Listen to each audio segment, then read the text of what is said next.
So Record of Ragnarok, Apocalypse of the Gods, chapter number 2, and we are kicking right off into the action. So right as Yar is about to announce match begin, Ku jumps from his starting position and launches himself into the sky. Ra does not move from his position, but you get this amazing panel of Ra clearly detecting where Ku is, completely unfazed, looking up into the sky. But you see that Ku has emerged high above the stadium and he is launching down an attack with his giant branch. To the crowd's amazement, he slams the ground with the log, but he does not make contact with Ra. You see the silhouette come from the smoke of Ra still standing in place, again highlighting the Hawk's aura. Ku seems surprised though. He doesn't understand how the attack did not hit. He then tries to strike with a swing. Ra dodges again and again and again with his arms folded the entire time. Ra is truly living up to the hype. You see Ares reacting. He says, wow, this demigod is quite something. Zeus says, ho ho, he's a lively young man. Hermes says, nevertheless, he seems a bit wild, as he's not having any success. Ra looks on and he says, you lack intelligence, class, and most of all, divinity, as he stares down Ku as he rushes toward him. As Ku rushes towards him this time, he attacks another time with a swing of the log. This time though, Ra decides not to dodge and blocks it with his forearm with ease. Everybody is shocked by this. You get pan-in shots of Morgan, Hermes, Zeus, Wukong, and Ku cannot believe what he just saw. He immediately retreats back to his starting position. He's sweating profusely at this point. We know what's going on with the sweating. You guys remember what happened to Ares? It's gonna play a factor here in a second. Yar says, amazing Ra. He hasn't only avoided Kukulin's attacks, he also just stopped it with one hand. It's as if he said, there is no need for me to even avoid your attacks at this point. The crowd is in astonishment. They're saying he's so strong, just as it was expected from the great Ra. Isn't it too overwhelming? Of course he is. Even if it's a battle amongst gods, aren't we talking about the sun god here? And he's just facing a demigod at that? We get a clear theme that Ku cannot fathom what is going on. We get this pan out shot to some other gods, the white tiger, the black tortoise, and Azura dragon. We also see, of course, Suzaku, the vermilion bird, who I talked about in my leak video. This is his official design. He is on the roster. He looks really cool. White Tiger says, I always thought Ra was too arrogant, but he really is that powerful. Azura Dragon says, no, it's still too early to start judging. And Black Tortoise says, couldn't it be that the demigod is simply too weak?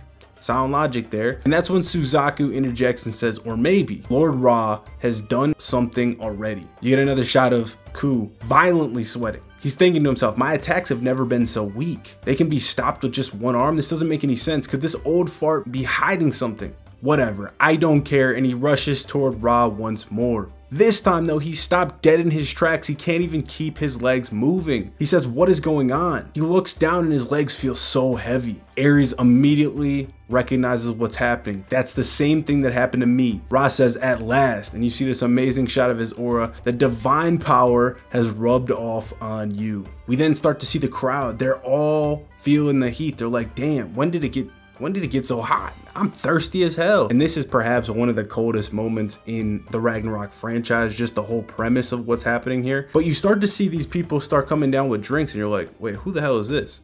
It gets revealed that it's Sekhmet, Isis, and Hathor, Egyptian goddesses. They were prepared for this because they knew Ra was fighting. Then you see Bastet come down, Bast, another goddess, 4 goddesses from the Egyptian pantheon. And she's like, why are you guys surprised? Naturally, this is a courtesy of ours.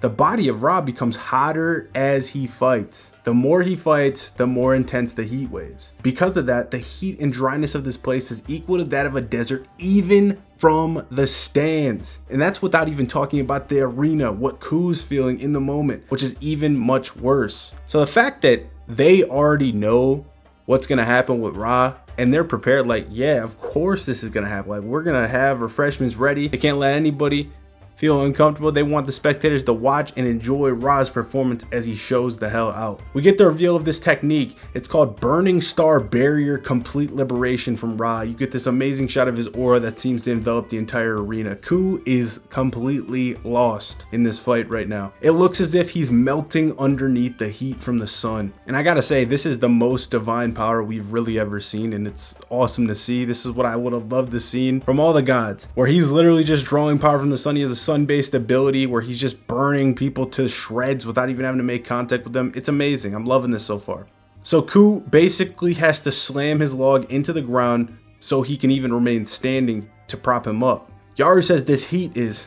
She starts trailing off. With no exaggeration, it's hot as hell itself. Even from where I'm narrating, the temperature is unbearable. I'll have to hide in the highest reaches of heaven. And she retreats to the skies. She can't even stand there. We've never seen anything like this happen, where the crowd is directly impacted by actual aura, bro. It's crazy, dude. We then see Ra, Zeus, and Hermes start talking about the technique. It's befitting of the man known as the sun god, says Ares. Even I, a god of war, was beaten instantly with that technique. If it had already been deployed at the beginning of the battle, it's amazing that the demigod managed to launch an attack so fierce. Hermes says it's likely both his speed and power were reduced significantly. That's why it was so easy to avoid as well as block his attacks. So this ability burns you with heat, immense heat, and it nerfs your stats. This is an insane ability, dude.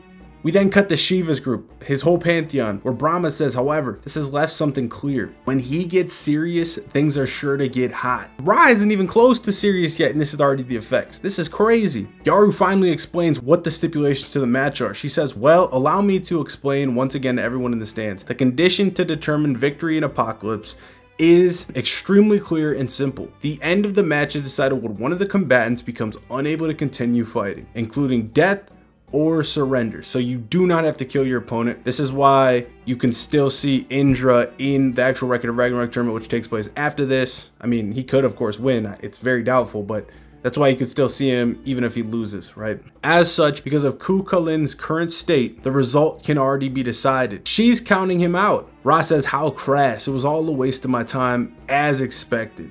Wukong believes it. He says, this was pretty disappointing. This doesn't even work as a reference to the second round to scout out Ra. He's thinking about his matchup, man. Suzaku says, I considered his beast-like brutality and quick moving speed as weapons, but can a strategy like that really work? The Apocalypse isn't that welcoming. The only one that seems to notice something is Zeus, who doesn't say a word, he just thinks, Sekhmet and the other Egyptian goddesses are saying, a crushing victory without moving a finger. You truly are impressive, Lord Ra. Yaru literally starts giving the concluding speech. She says, first round, match 1, the winner is Ra. And then immediately she stops speaking. She gets cut off. The ground starts cracking. Aura, it looks like Conqueror's Haki on this page. And Ra turns around with a look. Zeus immediately starts laughing and says, oh, Ra, it looks like this battle is far from over. The ground starts breaking, as I said. There's rubble everywhere. It's flying all across the battlefield, and Ku is ripping it all up. Yaru can't believe it. She's like, it looked like Ku had already lost, but now he starts an intense rubble attack as he destroys the ground. Rubble starts being flung at Ra, but Ra's easily able to evade. You see that Ku once again digs into the ground, and Ra notices something, but more rubble immediately clouds his vision and draws his attention. He starts to say, you think that I give a shit about some rubble? And just as he dispels the rubble, Ku has moved insanely fast, so fast that Wukong, Zeus, Shiva, Hermes, and Suzaku all took notice and acknowledged the speed. He's caught Ra by surprise. He gets ready to strike Ra, and Ra looks wary of the attack. The crowd's thinking he'll tank it, he'll avoid it. No, he countered it, and he countered this attack with a kick, slams Ku into the face, and Ku gets sent flying. A strong high kick from Ra, a decisive strike to counter Ku Kalin. He can't do anything.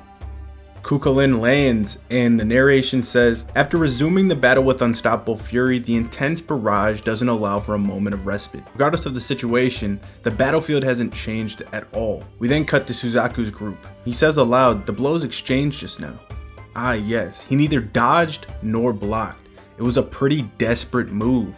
That's unexpected of you, Lord Ra, and he's got a smug grin on his face. Ra's face is very telling here. It seems as if he's seen a ghost. You then cut to Ku, who looks like a damn monster shrouded in this dark aura. You then see Zeus, who's literally elated at this moment. He's laughing. He says this means that the offensive attack was so solid he couldn't take it head on. And Ra himself noticed that. For the first time, Ra is being forced to acknowledge Ku's power, forced to counter the strike. He did not want to take the force, did not want to have to block the force, and didn't dodge the force. But Ku is severely battle damaged, but he's got a smile on his face. He's ready. He says, just now I'm starting to feel the heat. Hey old man, the true fight just started. In that moment, the participants of Apocalypse that were watching, it shows Wukong, Suzaku and his group, as well as some of the most powerful observers, and it shows Shiva and Zeus, which is cool, all shared the same thought. At least this fight has now become interesting. Whether they realized it or not, such was the atmosphere. But suddenly, Ra did something crazy. He deactivated the Burning Star barrier, took it down, the heat evaporated. Yaru's confused, Shiva's confused. Yaru says, Ra, what is really going on here? Kukalin's confused. He says, giving up? Really? That's impossible. And at that moment, the only person in the entire arena that truly felt what was happening was Ku. As his opponent, only Ku, who stood in front of him, could look at that expression. You start to see Ra, his veins are pulsating through his head, and one of his eyes starts rolling back into his head. He raises his fist toward the sky, and the sun starts gleaming down. You start to see what looks to be Ra drawing power from the sun, giving form to the true meaning of wrath. And that is where we end the chapter. What a chapter. Ra looks like a powerhouse, and now whatever this transformation is going to be, where this serious Ra is going to be even crazier. I can't wait to see it. It seems that Ku may have some kind of berserker form, so it might be a situation where the more damage he takes, the longer a battle goes, he gets stronger. That's the only thing that makes some sense to me right now. Obviously we don't have it confirmed, but I'm super interested in this fight. I'm invested, loving it so far. And I think that these fights are going to be a little bit faster paced than the main story. So let me know what you guys think about this. Are you guys enjoying this fight? And let's try for a like goal of 250 likes on this video. I know you guys can do it. You guys killed it last month. I appreciate all the support. I'll see you guys in the next one. Peace.